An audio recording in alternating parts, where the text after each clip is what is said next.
Hello and welcome to this second module, this second lecture in module 3.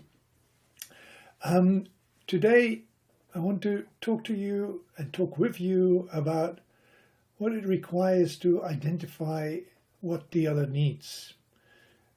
We already mentioned this part is about listening, it's about questions, but I'll try to focus on the part that asks what is it that we really need to do in order to find what the other needs. And maybe the most important part is that you need to be quiet for that. You need to be silent in order to listen and hear and understand what the other needs. So maybe just looking at this beautiful picture, being still and wondering what it is that you think you need or the other need. But once you have done that, we'll move to the next step. And the next step is actually looking at a few levels at which we identify where the other needs are. And I have, as you can see, distinguished here between 3 levels. Maybe there are even more, but I guess this is what works. Anyways, it works for me, and I think it works in the businesses that I used to have the privilege to work at and still working at.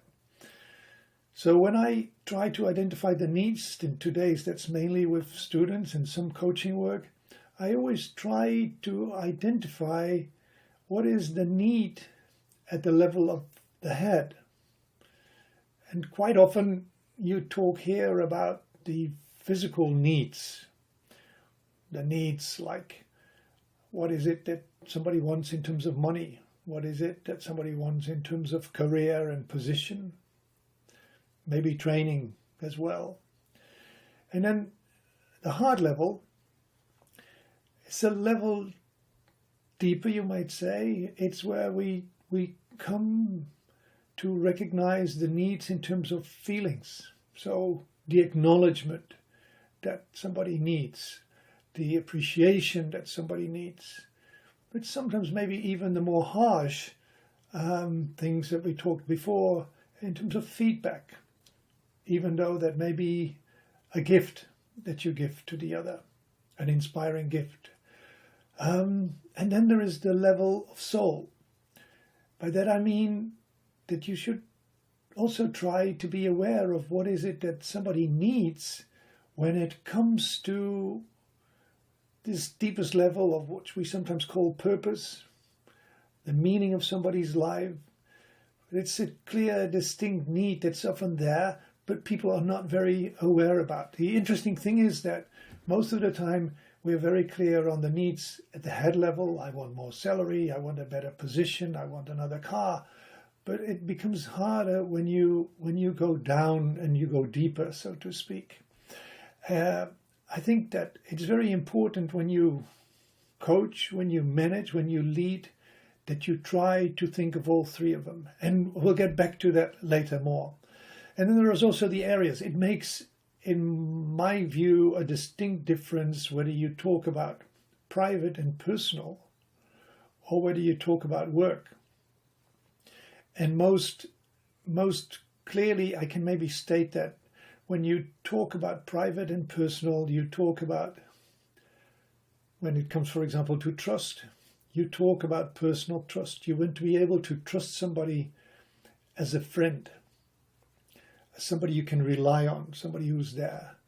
When it comes to work, the need that is there, if you take it in the field of trust, is that there needs to be a professional trust. You don't always need to like somebody, but to appreciate the person's professional skills is important. So there is a difference, a distinct area when it comes to needs between personal, private, and work. I hope you can identify with that. And when you talk to people, that sometimes you will confuse those when you talk with somebody about his or her needs at work, but that underneath that there may be a deeper need around the private and the personal aspect of their lives. I guess as a coach and as a manager and a leader, it's always something you need to be aware of. I guess you, as the person who asks the questions, who is listening, and I'll get back to that in a second as well, are maybe you could say accountable for making sure that you hold these differences in mind. Having said that, let's move to the next slide. And I will also again move my face as you've seen me done before. So what does it require if you want to assess the need of the other? I think it requires curiosity, genuine curiosity, not just like I want to know how you're doing because for whatever reasons, but really curious in the learning and the development of the other. To consider and consideration what the circumstances of the other are.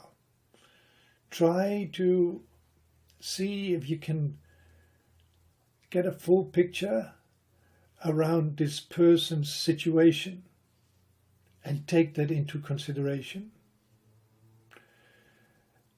The third C that I have is compassion. Compassion, if you really want to understand the need of the other, you'll have to be open to that person's situation. So that's part consideration, but the compassion comes in with the understanding, with the heart. So you can say consideration is maybe at the head level, compassion is more at the level of the heart. And that builds into the care. You really have to care about your people, and you have to give them that feeling that you care, to understand their needs, wherever these needs are. And again, here you need to be able to find this silence, this quietness, in terms of allowing somebody to search for their need and to express it and to formulate it. So I think that there is actually 3 levels at which that kind of plays. And I call that, and I'll come back to that later again, it not only requires IQ to identify what the other needs, but it also requires EQ, emotional quotient, and AQ, adversity quotient. So it is about the intelligence, it's about empathy and emotions, and it's about what I call genuine, resilient interest. Really trying to understand. And with that last part, let me just try to give a brief example.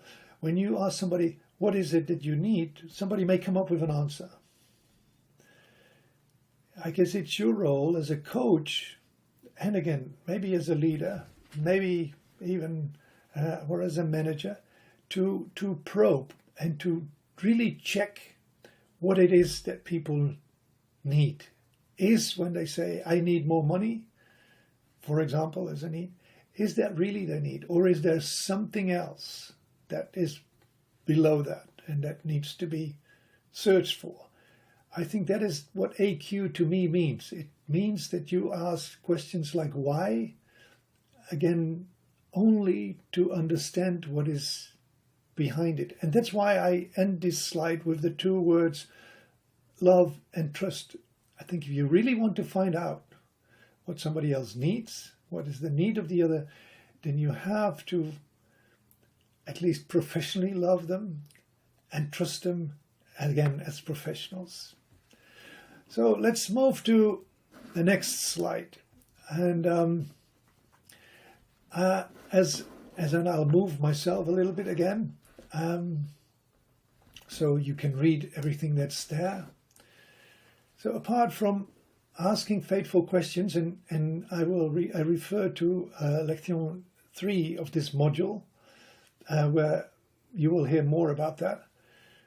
We need to, and this may be a little bit of a repetition, you need to listen, but it's so important. And more was already said in lección 1 of this module, to learn what the other needs. Try to listen, not only at the levels that I mentioned before, like the head, the heart, and the soul, but try to listen without judgment. Try to listen from this appreciative perspective, a very open stance. What the other is saying is, you could say, principally true. It's their need that they're expressing to you. Listen with an open mind and an open heart. So if somebody else may say, I need this or that, that may not be totally your need. Yours may be completely different, but it's what they want, and try to have an open mind and an open heart for that. And try to listen from the perspective that you really want to learn what the other really needs. I guess it is an intent. It's more than anything else if you want to understand what the other needs. Having said that, let me move to the last slide.